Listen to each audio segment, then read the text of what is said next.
In our headlines at this hour, residential treatment facilities and temporary screening centres are poised to end operations here in South Korea as the country's COVID-19 tallies hover within capacity.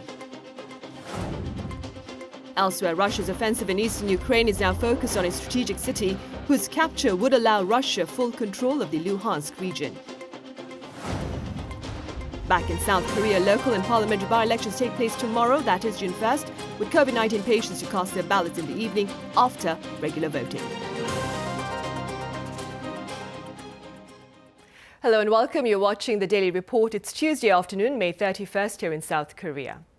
A number of COVID-19 related measures are poised to end this week as Korea moves beyond the pandemic. They include response strategies to testing, treating and traveling. My colleague Song Yoo-jin tells us what they are. With the number of COVID-19 cases declining in South Korea, some virus protocols are set to change from June. Starting Wednesday, most community treatment centers in the country will no longer be in use. The health ministry said that it will close down 12 residential treatment centers which have been caring for those with mild COVID-19 symptoms. However, one center used to treat inbound short-term foreign visitors will remain open. Authorities will prepare additional quarantine facilities and sickbeds if the virus tally climbs back up. At the same time, the operation of the remaining 78 temporary screening clinics will also end. Those who wish to get tested should now visit public health centers. And ahead of the summer travel season, authorities are easing travel restrictions too. Also from Wednesday, those under 12 years old no longer need to quarantine if they travel with a fully vaccinated adult. Fully vaccinated refers to those who have a departure date 15 to 180 days after getting the second shot of a two-shot regimen or have had a booster.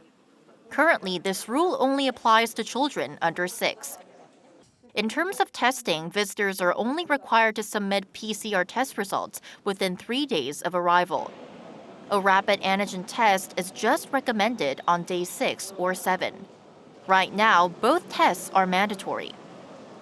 Health officials will also work to provide more in-person treatment to those who've tested positive for COVID-19 by increasing the number of ambulatory care centers. Meanwhile, South Korea reported 17,191 new COVID-19 infections on Tuesday.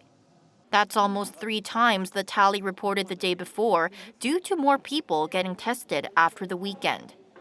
There were 9 related deaths and 180 critically ill patients. Song Yoo-jin, Arirang News. On the economic front, as tangible proof of the tough times, South Korea's production, consumption and investment all fell on month in April. Our Ji-young has more on these latest findings.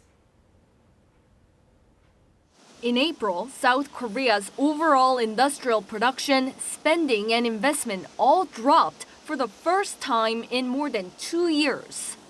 Data from Statistics Korea on Tuesday shows the index for the country's industrial output stood at 116.4, down 0.7% from the previous month. The agency attributed the fall in production to the manufacturing sector. Overall production turned downward, with the mining and manufacturing sector seeing a drop of 3.3% on month. It was led by a fall in semiconductor and food production.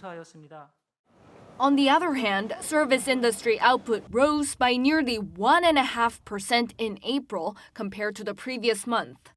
With the lifting of social distancing measures, the restaurants and lodging sector saw output jump by more than 11%. The agency also said retail sales, a barometer for consumer spending, edged down by 0.2% on month. But this was mainly due to lower demand for medicine and medical supplies as the number of Omicron patients fell after its peak in March. Also, the demand for cosmetics fell last month as the number of Chinese tourists decreased due to the lockdowns in China. Statistics Korea said with the sluggish figures, economic uncertainties have increased. Spending, retail sales and investment in equipment were all sluggish. We can see that the economic recovery slowed down last month. The agency added that corporate investment in equipment decreased by 7.5% on month, dropping for the third straight month. It said investment is being delayed amid a rise in commodity prices and global supply disruption. 엄지영, Arirang News. And come tomorrow, that is June 1st, voters will cast their ballots for their local and parliamentary by-elections. Pundits claim the results of these elections may serve to either make or break, so to speak, the unit administration's mandate. The votes will decide 17 metropolitan mayors and provincial governors, 226 lower-level council heads, 779 seats in provincial and metropolitan councils, and 2,602 posts in lower-level local councils, that would be. 7 National Assembly seats are also up for grabs. Voting hours are from 6 a.m. to 6 p.m. at over 14,000 polling centres nationwide. COVID-19 patients and others in quarantine can only vote between 6:30 p.m. to 7:30 p.m. On the international front, Russia's relentless military offensive is reducing eastern Ukraine to rubble amid brutal efforts to capture a strategic city, which would allow Russia full control of the Luhansk region. Our Kim Hyo-sun has the latest. The battle for Severodonetsk, one of the last big cities under Ukrainian control in the eastern part of the country, is emerging as a focal point in Russia's war against Ukraine. The governor of the Luhansk region said that Russian troops continue to bombard the area constantly as Moscow attempts to encircle the city of about 100,000 people in a bid to gain control of the Donbas region. This comes as Ukrainian President Volodymyr Zelensky also warned earlier that fighting in the east is becoming increasingly bloody. In the aftermath of Russian strikes on Severodonetsk, all the town's critical infrastructure was destroyed. 90% of buildings are damaged. More than 2/3 of residential dwellings are completely destroyed. There is no telecommunications. The shelling is non-stop. In related news, U.S. President Joe Biden told reporters Monday that his country will not send rocket systems to Ukraine that are capable of reaching Russia. The comments follow reports that the U.S. is mulling over sending advanced long-range rocket systems to Ukraine. Meanwhile, Russian President Vladimir Putin has attributed ongoing global food shortages to, quote, short-sighted Western policies. In a phone call with his Turkish counterpart Monday, Putin also explained that Russia is ready to export significant volumes of fertilizers and food in case Western sanctions against Moscow are lifted. While Russia and Ukraine together account for nearly 30% of global wheat exports, dozens of container ships remain blocked in Ukrainian ports by the Russian Navy, hindering exports of wheat, sunflower oil, as well as other foodstuffs. Kim Hyo-sun, Arirang News. And the European Union has agreed to partially ban imports of Russian oil. EU Council President Charles Michel tweeted Monday that the agreement that would be, covers more than 2/3 of oil imports from Russia. The European Commission also announced that the EU will cut 90% of imports by the end of this year. However, oil through pipelines will still be allowed as the embargo only affects deliveries by sea. The decision had been delayed due to supply concerns. Top defense officials from the US and China may meet on the sidelines of an annual Security Council conference that would be in Singapore next month. That would be June. According to the Wall Street Journal, Monday local time, discussions are underway to set up the bilateral exchange, which would be the first interaction between Washington and Beijing in 3 years. Tensions between the two governments have been simmering over trade and Taiwan, which China claims as its own. Chinese officials also denounced remarks by US President Joe Biden during last week's Asia trip, where he spoke of a military response in the event of a Chinese invasion of Taiwan. Right, well, that brings us to the end of part 1. In part 2, we touch upon South Korea's advances on global screens and the upcoming local elections. Stay with us.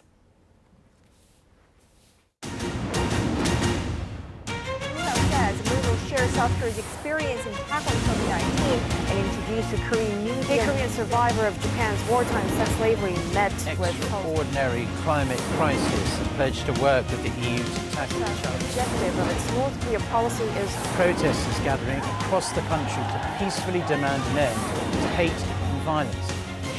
Arirang, what matters?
So good right now.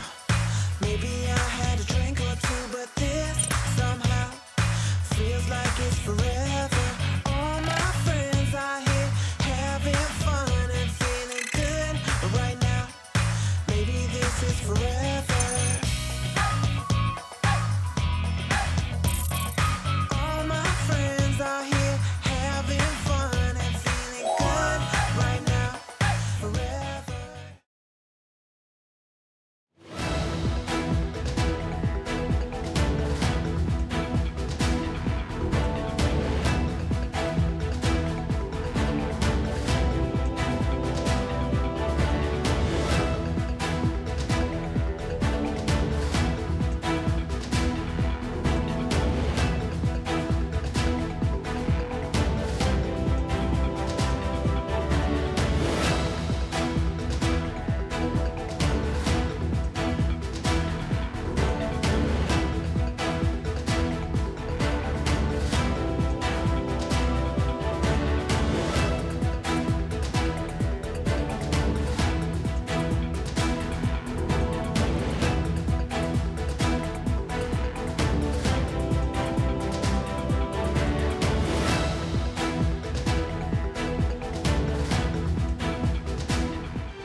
Welcome back. South Korea cinema began writing a new chapter this past weekend at the Cannes Film Festival, with filmmaker Park Chan-wook winning the Best Director Award and Song Kang-ho Best Actor. Now, with these latest trophies, South Korea over the years has managed to secure all of the 7 major awards offered at the Cannes event. For more, I have Stephen Borowick here in the studio. Stephen, welcome back. Good to be here. I also have Frank Smith live on the line. It's good to see you again, Frank. Good to be back again. Thanks, Sunhee.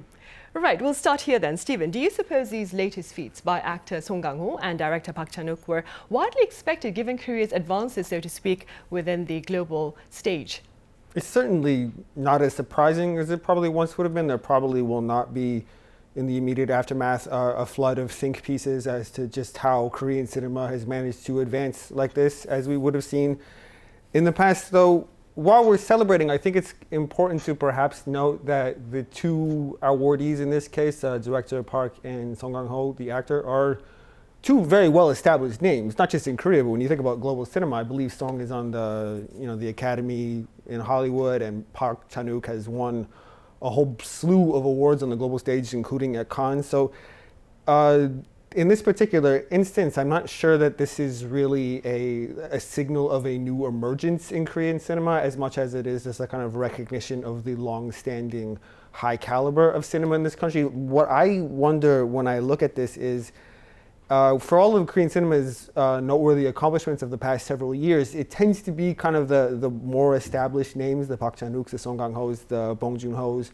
What I'm interested in seeing is, where is the next generation going to come from? Can we see some great strides by some Korean actors or directors who are perhaps in their 20s or their 30s and are, grew up watching the films of Bong and Park and are looking to take Korean cinema in a new and perhaps different direction. So, of course, congratulations to these two heavyweights of cinema and well-deserved awards. But I'm interested in looking a little bit further down the road. Right, that is it. That would be interesting, actually.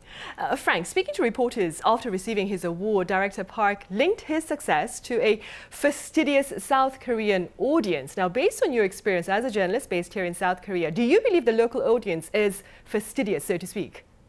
Yes, I do. I think in South Korea, South Koreans have a tremendous demand for content, for video content, and yet there's only 50 million people in the country.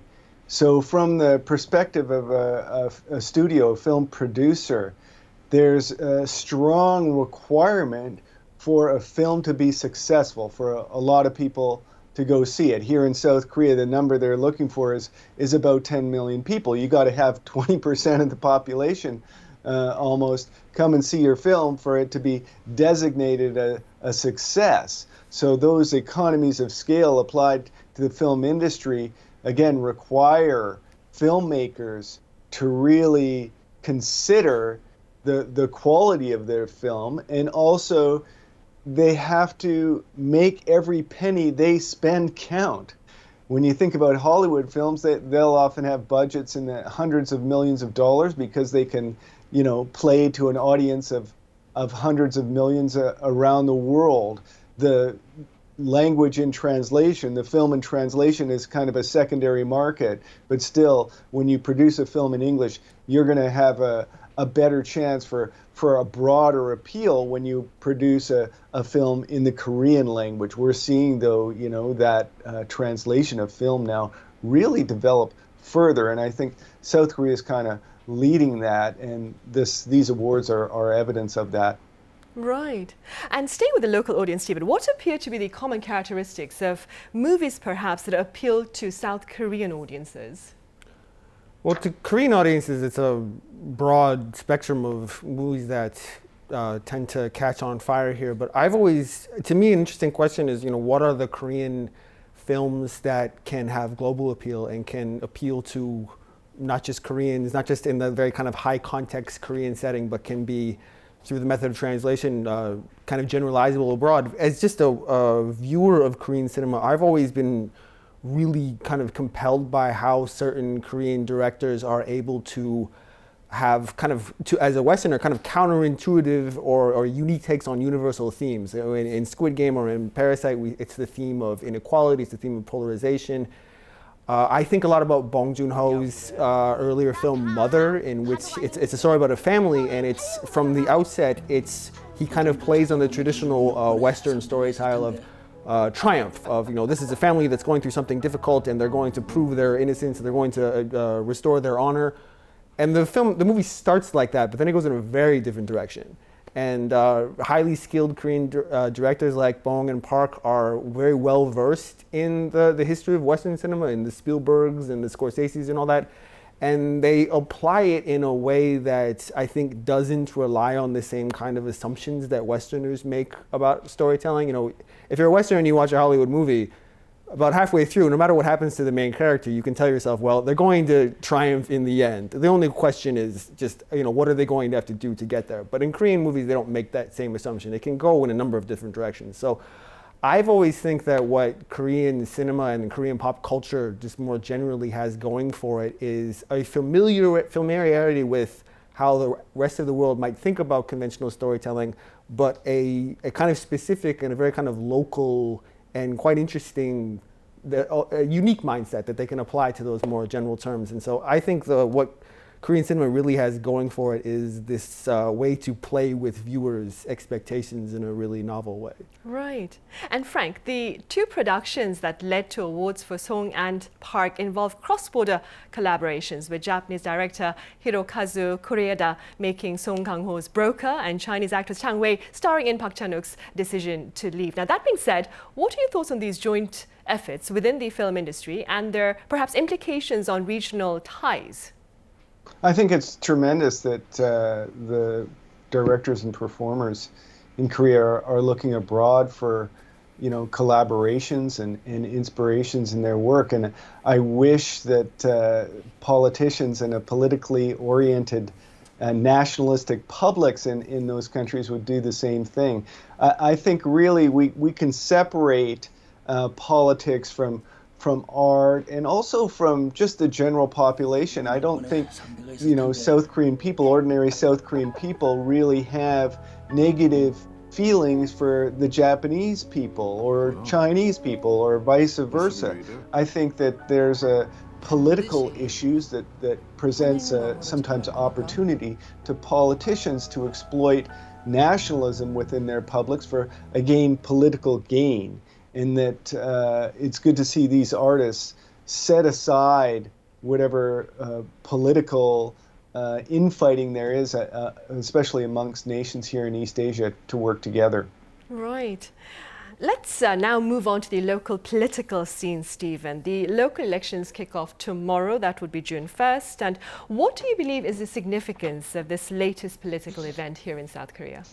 It's a mix of national and local significance. So across the country, you have people voting for mayors and councils and things that are politicians whose constituencies are in local communities, but these are politicians that belong to the bigger political parties that represent the country on a national scale. And as we all know, we have a new presidential administration that's been in power for less than a month. And so naturally, the analysis of this is going to be interpreted as, perhaps a vote of confidence or a vote of no confidence in that new administration's policies, and perhaps voters will be expressing, kind of lingering sentiments that also inform their voting in the national election. So we have to, in interpreting this, we have to keep in mind that these are voters that are, in some cases, will be voting just out of local concerns. Maybe there's been something in the economy or in the political environments in their local community that's motivating them, or they could be wanting to send a more national message with their vote. Just in looking at the news this week, we see that it seems that the constituency that's gaining the most attention is in the west of Seoul, where they're in the Gimpo area, the Gimpo airport is technically located inside of Seoul. And the ruling party is saying that they would get rid of this airport to create more room to build housing. It's funny to me because about a year ago, I went to Busan to report on the local elections then, or maybe it was 2 years ago. And at the time, the ruling party was saying that they were going to bring an airport to Busan in advance of this vote because they thought that this would kind of improve their standing in the area. It seems to me that this particular question is going at the question that dominates so much of life in Korea, which is real estate. And they seem to be trying to address the perception that what the country really needs, particularly in the Seoul area, is an increase in the supply of housing. So that's just one of these many local issues that could cloud this kind of bigger and more national electoral contest. But it's at this stage before the vote, it's hard to come away with a kind of easy takeaway as to what this all means. It means a lot of different things. Right, of course, it really is. Frank, back in the year 2005, South Korea became the first country in Asia to allow voting rights to foreign residents in local elections. Now, accordingly, tomorrow, over 120,000 non-Korean nationals are eligible to cast their ballots. But, Frank, over the years, voter turnout itself has been retreating. How do you explain this reality? Well, I think that might be pretty tough. I think it has something to do with the media. Certainly, national elections are going to get more attention because coverage of those national elections is going to draw more viewers and draw more interest. When you're talking about local elections, you're talking about, a smaller demographic and divided up amongst the country to cover as a news media with any specificity, and that's going to be more costly, and it's going to attract much fewer people. also, I think in South Korea especially, national elections have garnered a tremendous amount of attention for various, various issues. You had the Park Geun-hye impeachment, so that, garnered a lot of attention, and also North Korea figures heavily in South Korean elections. So people, I think, really participate in those, and we've seen statistics disproportionately quite high in those elections relative to other countries around the world. Getting people to participate in those local elections and that level of civil participation is going to be perhaps more of a tough sell. Right, it is tough, which is why, Stephen, what do you propose then with regard to efforts to perhaps boost voter participation from the foreign community here in the country? Maybe change the messaging to not describe this as a foreign community, and to describe this to try to encourage people who are not of South Korean ethnicity or nationality to kind of not think of themselves as a separate enclave within a larger South Korean society, but to kind of encourage folks to think of themselves as members of these communities, and to not to kind of have a messaging apparatus that encourages a sense of otherness. I mean, it's quite difficult in any society to have people come in and within a limited time, while they're concerned with all the normal priorities of daily life and work and raising their families, to encourage a kind of civic mindedness and to encourage people to want to allocate time to participation in the infrastructure of their community. I mean, that's I think a desirable thing to encourage, but when it comes to foreigners in Korea, you have people who are quite busy and people who have a lot on their minds, and it's, South Korea has a difficult to learn language, and it has a very kind of high context cultural environment in terms of how people interact and how things go ahead. It's not the easiest society to integrate in. Frank and I are from Canada, and we grew up around all different kinds of kids. I went to elementary school with kids who had just emigrated from Latin America, from Eastern Europe, from Southeast Asia, all over the place. And we didn't think of them as members of a foreign community. And we didn't use that word when we referred to them. We thought of them as just kids like us. And so I would like to see South Korea, move kind of in that direction, and to stop using this kind of divisive messaging. I'm also saying this as somebody who's raising a child in this country, and I hope that she does not encounter a sense of otherness when she gets a little bit older and starts wanting to participate in her own community. So there is reason to be optimistic, though. Right. Are you able to take part in the local elections, Stephen? I haven't looked into it. I feel like as a journalist, it's better that I don't vote. I just feel like the way that I participate in civic-oriented life is through my journalism. I write about things and I report on things, and I try to stir up discussion in that way. I think that's a kind of better use of my aptitudes than going out and voting. And I just feel like as a journalist, I want to be as kind of impartial as I can. And if I'm voting, and if I'm lending my emotional orientation towards like hoping that a particular candidate wins, that can kind of muddy the waters there. So right, I choose not to. Even if I could, I choose not to do it. What about you, Frank? Are you able to take part in the local elections here? I'm not sure, but I think I might use the same line of reasoning as Stephen. I think, though, if I could get a camera into the booth to videotape myself voting, I might change my mind. If I could get a little video fly on the wall, right, I see. It would be interesting. But I do enjoy the civic participation that I get out of my journalism, for sure. Right. Now, like Stephen just mentioned, both you and Stephen are from Canada. Now, I understand some Canadian cities such as Toronto and Vancouver have proposed extending voting rights to permanent foreign residents there, but they've been unsuccessful. Frank, could you tell us why? Well, I don't think there's a pretty answer for this. I mean, Canada, British Columbia in particular, 9% of the people in British Columbia are non-citizen residents. So they're essentially foreigners. And when we look at Canada, it's one of the least densely populated areas on the planet, and it enjoys tremendous economic benefits because of that small population, 38 million people. It's smaller in population than South Korea, yet, I don't know, maybe 100 times bigger.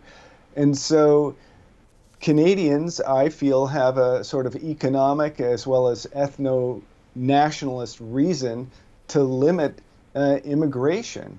And they don't want immigrants, or in this case, foreign students, foreign workers, and refugees, to have some degree of political participation. One in particular that I think resonates with South Korea is real estate. Various politicians at both the provincial and federal level have advocated for banning foreigners from being able to purchase real estate, and also heavily taxing foreign purchase of real estate. And I think this desire to limit the participation of foreign residents falls into that sort of economic ethno-nationalism, to put it kindly.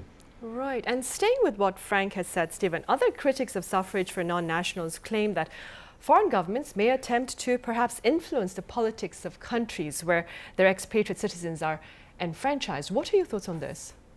Well, you would need some fairly big numbers to do that. You would need a quite large number of expatriates living in a particular constituency to be able to get together and to have a kind of decisive impact on that country's politics. But I mean, I'm not very conspiracy minded when it comes to this. My inclination is, well, if there is a certain number of people of a certain nationality living in one place, and they're tax-paying members of that community, and they decide that they want to get together and go through the system in a legal and fair and transparent way, and try to affect things and try to get certain policies passed, well, that's within their rights to do that.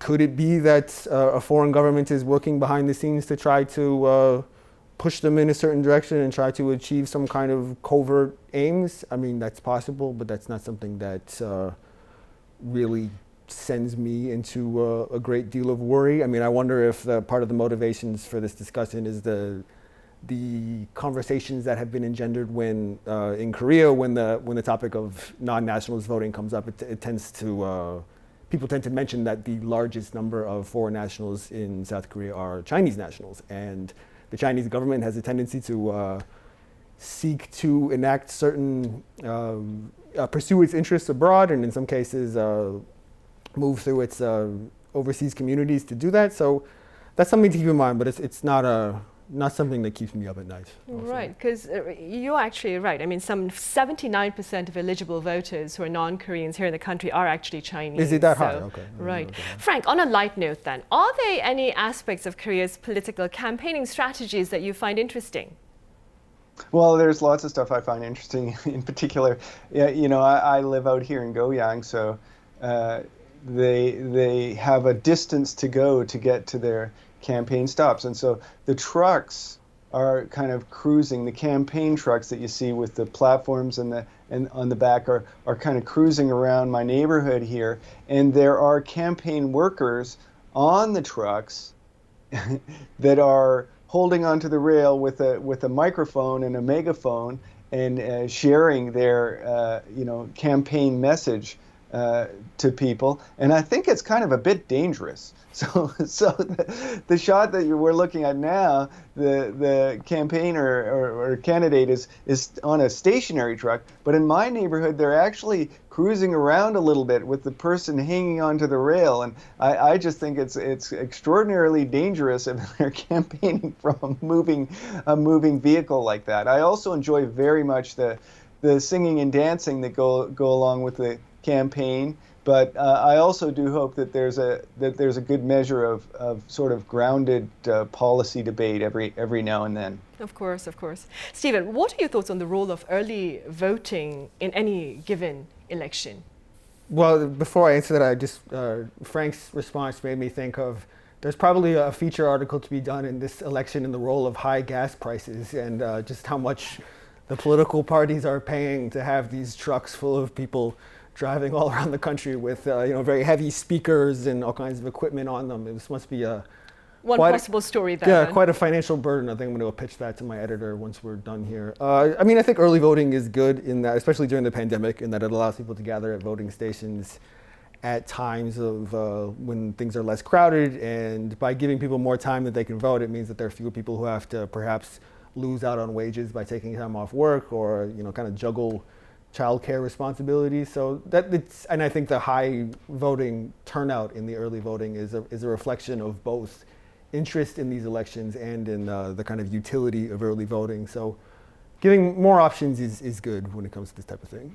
Right, it really is. And Frank, one final question before we end today. What do you suppose can be done perhaps to address concerns of the declining interest in politics among young voters here in the country? A very quick response. Well, I think it gets back to education. You got to have civil education from elementary school into high school, and then you can always do what another country does, which is fine them.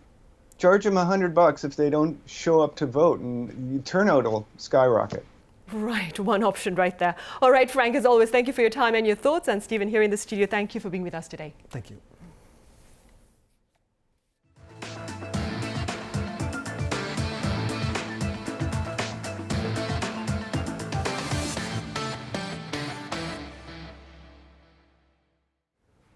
Annual training for the country's reserve forces will resume come June after a 2-year halt in light of the pandemic. The sessions, however, will be scaled back and involve state-of-the-art technology. Our Defense Ministry correspondent Pei Eun-ji reports. For around 6 years after completing their mandatory military service, all South Korean men are required to go through a training session as reservists once a year. The pandemic put a stop to this training for more than 2 years, but it will resume from next month. And this training center in Seoul is fully prepared to welcome the reservists back. We have limited the amount of trainees to 70% as part of COVID-19 preventive measures and to provide more effective training. It has also brought in virtual reality to train soldiers. Using a simulated gun designed to deliver a realistic recoil, the trainees can feel as if they're fighting in a real battle. As you can see, this training facility has giant VR battlefields, each made up of 3 screens. To make it feel more realistic, this vest has 9 sensors that vibrate, allowing the trainees to actually feel like they're being attacked during the virtual combat. The soldiers are also trained to fire real guns during the training session. To protect their hearing, this center uses a special type of headset that blocks the sound of gunfire. The headset blocks loud noises above 80 decibels, but lets in sounds quieter than that, so that the trainees can still hear other people talking to them. A total of 16 training centers like this are spread across South Korea. The country plans to create more and have 40 of them within the next 2 years. Pei Eun-ji, Arirang News. In other news, the sky is the limit with regard to fashion in the metaverse. Now, this is according to government officials and industry insiders who spoke to my colleague Kim Yeon-seung to take a look. The latest must-have fashion isn't streetwear, it's screenwear. South Korean designers are dipping their toes into the world of metafashion, with the government launching its first ever digital wardrobe. The Ministry of Trade, Industry and Energy held a launch ceremony on Monday at the Dongdaemun Design Complex. It says it's going to present 30 virtual outfits by this November. Several top designers are on board with the project, including hanbok designer Hwang Hee-sul, who has designed outfits for BTS member Jimin. 3 celebrities, actress Han Seon-hwa, singer Ravi, and model Jessie, will be modeling the outfits. The tech behind it comes from the South Korean 3D fashion design software Clo. And mobile carrier KT is developing an app where consumers can try on and buy these virtual pieces. Metafashion is considered a goldmine of limitless potential. The clothes in the gaming world are a sort of metafashion. Trying on clothes digitally through AR or VR is another type of metafashion. We buy a lot of clothes to take a good Instagram photo. But with digital clothing services, we may no longer have to buy actual clothes to get the same effect. Metafashion is going to be a game changer. Metaverse fashion is forecast to quadruple in size in the next decade and grow into a $55 billion industry. In the virtual world, there are no limits to what the creatives can make. With metafashion, I can create what's beyond reality and something that's only been in my imagination. Virtual style comes without the same environmental impact.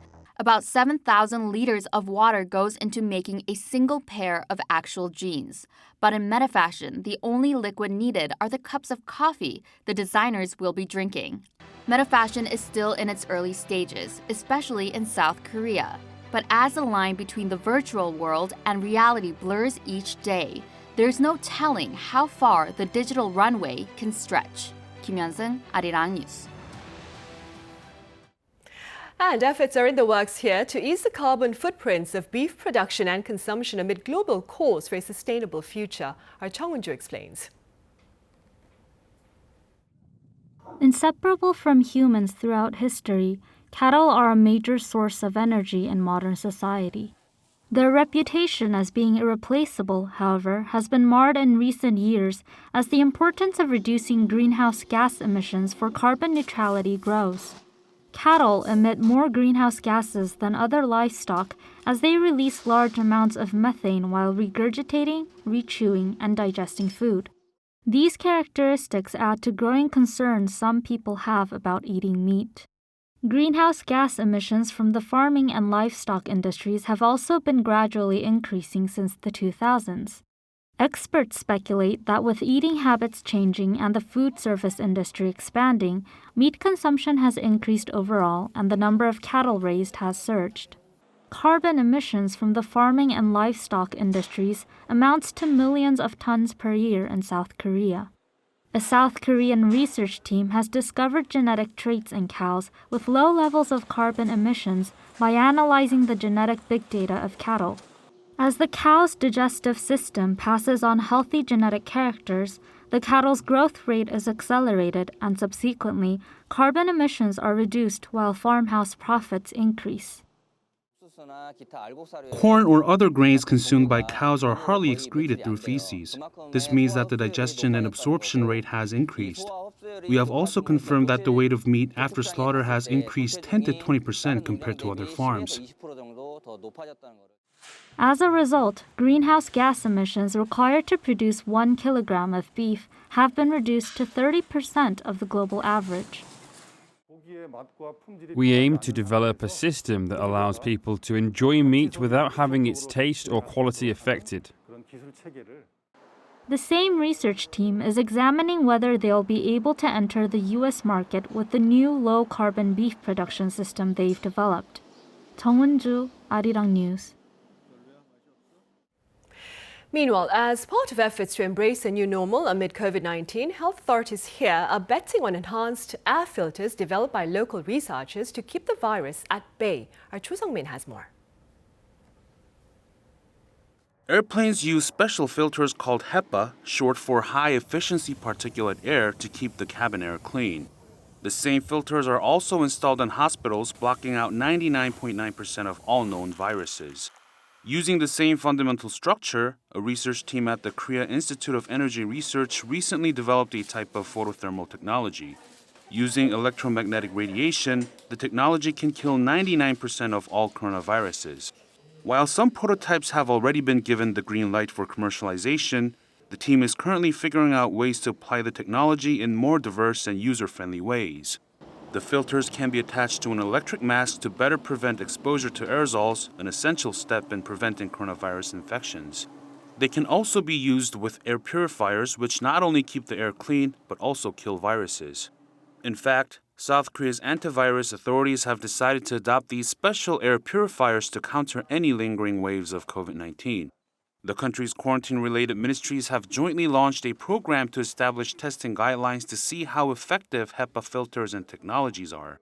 The filters that meet the standards will be installed at daycare centers, kindergartens, and schools.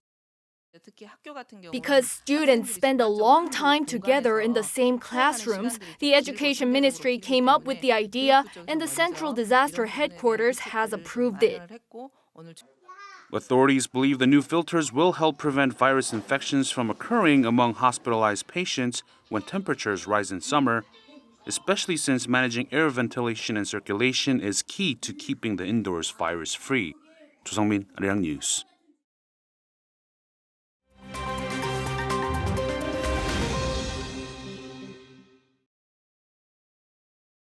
Let's take a look at what's going on in the world now. In Brazil's northeastern state of Pernambuco, the death toll from flooding and landslides following recent heavy rain has now climbed to 91.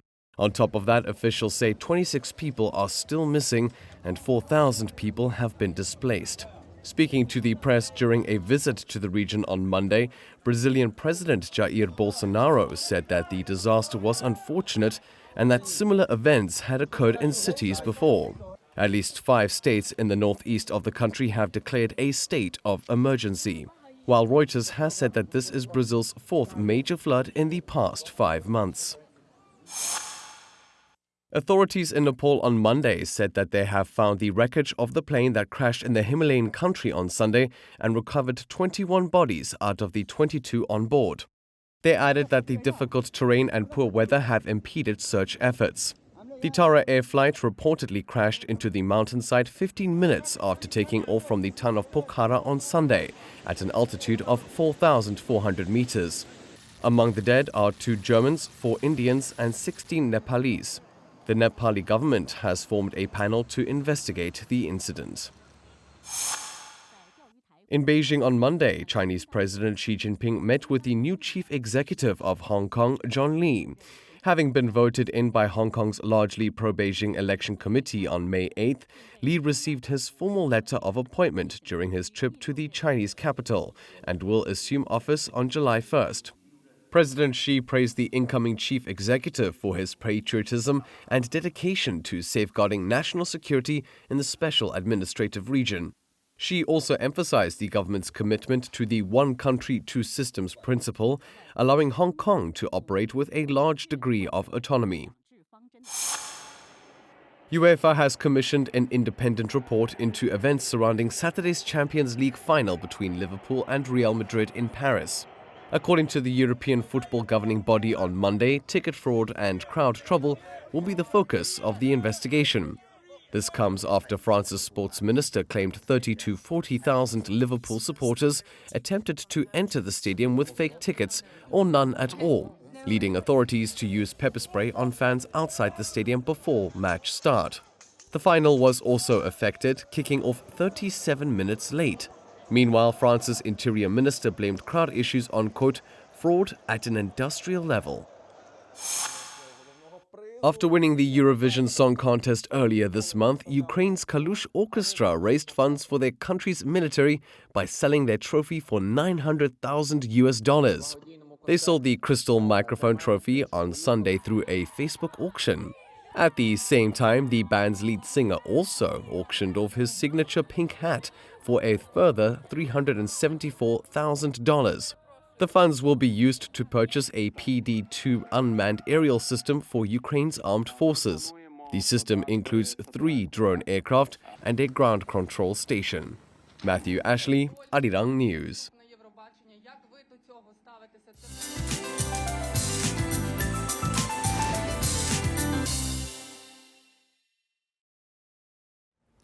Good Tuesday afternoon. It's the last day of May with bright skies and good air quality. So how about enjoying the last of the glorious spring weather in Korea? But be mindful of wide gaps in readings before you make the most of it. Highs are going to be early summer-like, but overall it's a great day to go out and have fun. And keep an eye on the dry weather advisory on the East Coast, which has been expanded to Busan and Ulsan. And dry and windy conditions will be most prevalent in regions around Yeongdo, with winds gusting up to 15 meters per second. So please be extra careful if you live in these areas. So before you go out, don't forget to put on your sunscreen and wear sunglasses or a broad-brimmed hat to protect yourself from the very high UV index. And also factor in high ozone level and do not stay too long outside in the afternoon.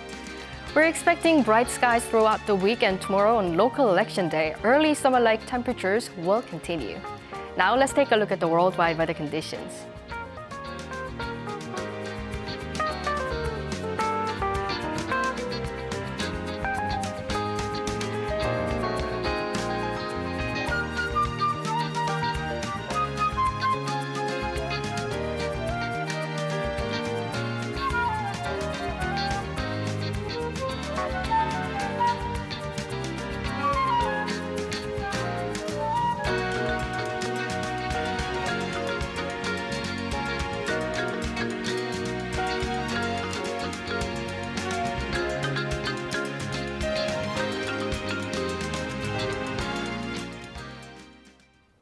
Well, that is all for this edition of the Daily Report. Thank you for watching and see you soon.